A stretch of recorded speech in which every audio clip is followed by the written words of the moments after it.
After a bomb explosion caused by terrorists on the British headquarters at Jerusalem, one entire corner of the King David Hotel, a building of 7 stories, was razed to the ground. The stone floors were cut clean. In scenes eerily reminiscent of New York 55 years later, the Jerusalem bomb was the beginning of terrorism as a media event, designed to capture the world's attention. The latest casualty list included 65 killed, 47 injured. The perpetrators, Zionist Jews, members of Menachem Begin's Irgun terrorist network. Begin, who would one day become Prime Minister of Israel, described this tactic as turning Palestine into a glass house, where the entire world was looking in.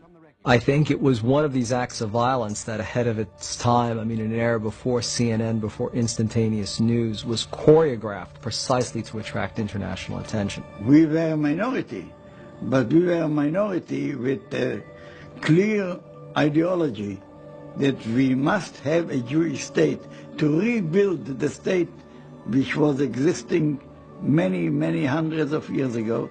The bombing of the King David Hotel was perhaps one of the most significant terrorist incidents of the 20th century. For many decades, it actually held the infamous record of having killed the largest number of people. In a fight for liberty, you have always those who are more, call them extreme, or more adamant, or call them staunch, and they want it immediately, not to wait for the Messiah.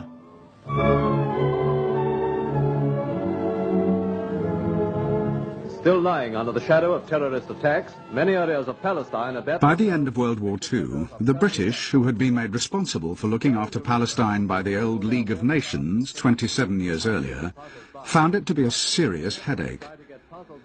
They were caught in the middle of the Arabs and the Jews, both of whom wanted the country for their own, were unwilling to peacefully coexist, and were agreed on only one thing: their hatred of the British, whom they both saw as foreign occupiers. The British military and administrative headquarters was here, in the south wing of the King David Hotel in Jerusalem. The luxury hotel itself still functioned with guests, restaurants, bars, and Sudanese waiters. Jerusalem at that time, it was a fortress, and I walk through the town and put in my mind every place and think about how can we attack this place. If we succeed, it's very important the whole world will see that we can fight even the British. Begin and Ellis decided on a daring plan. They would strike at the very heart of British rule, the King David Hotel itself. If they succeeded here, the whole world would take notice. The terrorist bomb was hidden in 7 milk churns and delivered in a hijacked pickup truck to the hotel's basement kitchen.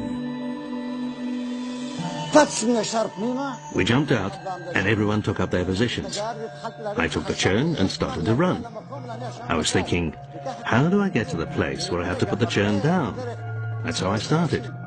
Anyway, there were lots of people around in the corridor, and we tried to move them out of the way. Here, there, to the side. But there were some who resisted, but we threatened them with our weapons. I wasn't dressed as a civilian or a soldier. I was dressed like an Arab, with a jalaba and a keffiyeh, with that ring on your head. You know, like, what's he called? The leader of the Arabs. You know, Arafat. There were 7 churns, weighing 350 kilos in all. I ran until I reached the place where I had to put it down, with the churn on my shoulder.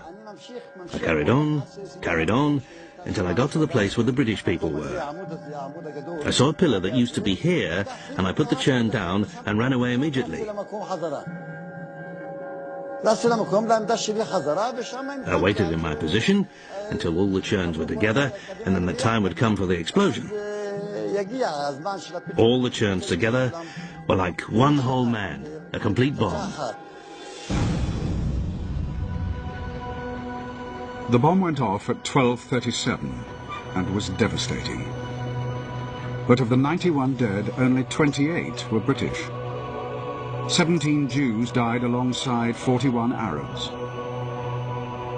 Of all these, 54 were innocent civilians, unconnected to the British authorities in any way. It's classic terror in that it's off the mainstream.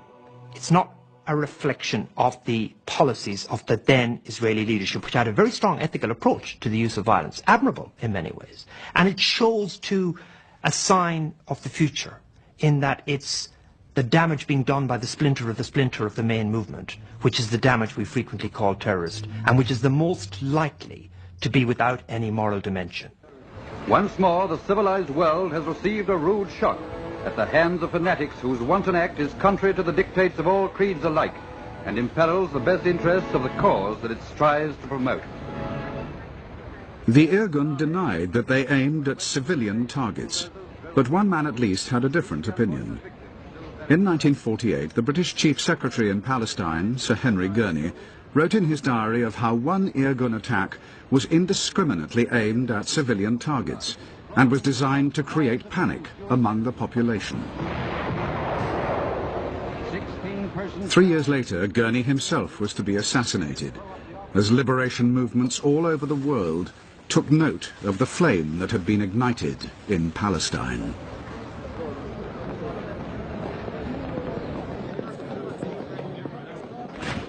By 1948, the British and the world community had lost their appetite for the fight against the Jewish terrorists, and the British abandoned Palestine, leaving Arab and Jew to fight it out amongst themselves. But elsewhere in their restless colonies, others had watched and learnt from the success of the Zionist terrorists.